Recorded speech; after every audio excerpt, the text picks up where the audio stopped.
Students should be allowed to use AI in summative assessments. Okay. I'm going to agree. Tentatively, could have gone for disagree as well. But I think in some assessments you would look for them to match the workplace. You know what as students get older, how would you do this task within, so to speak, the real world? And if that job involves an element of AI usage, then it's reasonable to expect that to appear in the assessment as well. Yeah, I hear what you're saying, and I do agree with that part of it, that if you're assessing a skill where AI might be used, then it can be an advantage. But on the whole, I'm thinking of the assessments I've come into contact with and the assessments that my own children are taking. And I'm going to go with disagree.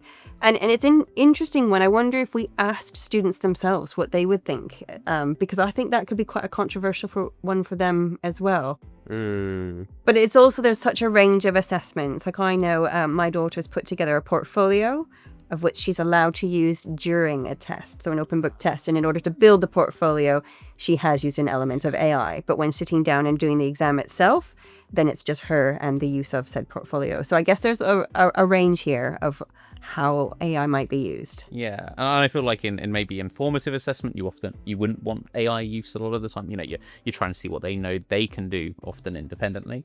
But would you consider them using AI to make their own formative assessments? Oh, okay. Well, that's a good question.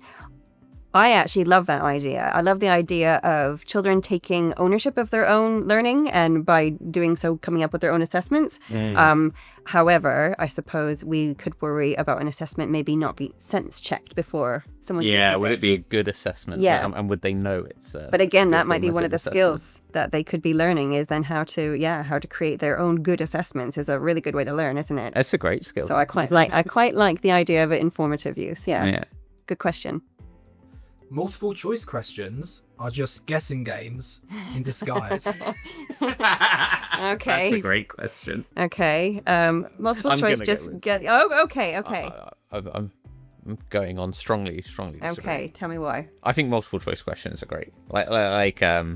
They're so low stake because you think you can guess. So I think actually people are more willing to take risks and to answer them. And I think for formative assessment, they're amazing. I love the work Craig Barton does, the diagnostic questions, sort of banks of multiple choice questions with distractors that reveal misconceptions. I think they're so useful for quick reactive teaching. They're amazing. It's all about getting students to show that misconception they have. How do you get them to vocalize that? And love them. Strong. Very so. Yeah, no, I'm gonna go with you on this one. I'm also a big fan of the multiple choice question, and I think we've done a lot over the years when we worked together to unpack the misconceptions around multiple choice questions being really limiting on what we can assess. I think that there's also a lot of research been done to show that the looking at guessing parameters and things like that don't necessarily show that it is a guessing game. So I'm very confident with our use of multiple choice questions and would stand by it. Yeah, that's a great thing. You think you've got 3 wrong answers, 1 correct answer, so the lowest score is going to be 25%, right? Exactly. And it's not. The students choose the wrong answers because it distracts them, because you've got those good distractors. Yeah, definitely. But I will say that multiple choice questions, in my experience, are the hardest ones to write. Writing good multiple choice questions is an art and a science. Yeah, it's hard to get Says it the just former right. science teacher. Yes, yeah. All right, yeah. No, we're going to agree on that one, that we both strongly disagree. Nice. Next question. If an assessment isn't fair, then it can never be sufficiently valid. Ooh.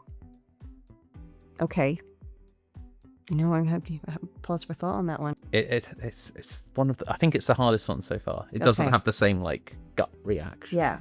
Well, if I'm going to go with a gut reaction, it was here. So if it's not fair, then it is. I mean, we don't want to get too technical here, but it does start to disrupt what we know as a valid assessment. So if we're then maybe assessing something else, if we're talking about fair in terms of accessibility, if a student can't access the question, then it's not assessing what it's meant to assess. So my gut reaction was to agree with Andy's statement that if it's not fair, then I don't think it can necessarily be valid. See, I think I'm gonna go disagree. Although I think I kind of agree with you. If it's not valid, it can't be fair. Okay. If it's not measuring what it should be measuring, that's going to lead to something unfair happening. But I think sometimes assessments can be very good at measuring what they're meant to measure, and that can still lead to unfairness or perceptions of unfairness. You know, if you use assessments for the purpose of selection, it doesn't matter how valid they are at selecting people. You may still, as a large group in society, view the outcomes of that assessment as unfair. You know, because ultimately the selection itself is unfair.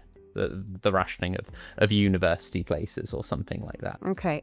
Yep, I see where you're coming from with that one as well. Yeah, no, I'm going to stick with agree, though. I've always felt that, yeah, we're not going to sway each other on this one, and that's okay. Yeah, I mean, I do agree with you. If it's a threat to validity, it's a threat to fairness. Yeah. But, yeah. And if it's a threat to fairness, it's a threat to validity. No, that's where I disagree. Okay.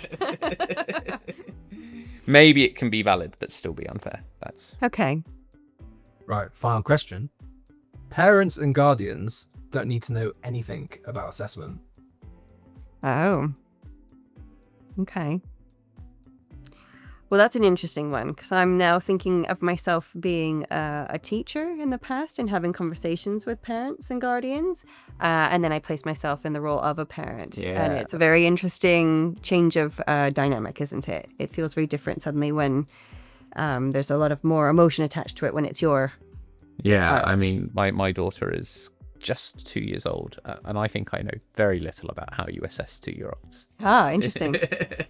You know, what does that look like? What is progress? So I think I'd be quite happy for someone to teach me more as a parent about that kind of end of assessment. It's very far from my professional experience. Okay. I think we're going to be. Yeah. I'm going to go strongly. Yeah. Disagree. And for me, I think it is just to be able to have those conversations with your children at home and to support what's being said in the classroom.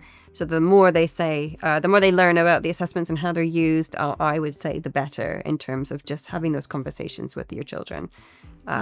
Yes, definitely. But I know that there's a lot of technical things about assessments that probably parents don't need to know and would just cause them more concern. So I think there might be a scale there. Yeah, that's an interesting point. I think parents need to know more about formative assessment. I think that's you know, we often, I think, view assessment through how we experienced it as children, as ourselves when we were students, and I think it tends to be those high stakes assessments that leave almost the traumatic memories that people take into adulthood, and probably actually I think as a parent what matters most is like how can you engage with and understand the progress your child is making and support them, and that's probably formative assessment. You know, if you're helping your child to learn to read, then that is formative assessment. You know, you're seeing words they can read, what they can't, and trying to build on that over time, and understanding it, I think is important as a parent. Yeah, definitely. And yeah, I do think that it's a tricky one for parents. You know, time is tight, but I can think of the times back when I was teaching, we'd get parents in and have, you know, information evenings to try and engage parents with the assessment landscape of the school as well, which is, I do think it's really important. Maybe you've even got me down here. Yeah. But sometimes I just think with my own kids, I maybe know too much. That's my problem, is that that causes degrees of stress about what my kids are going through. But that's another story.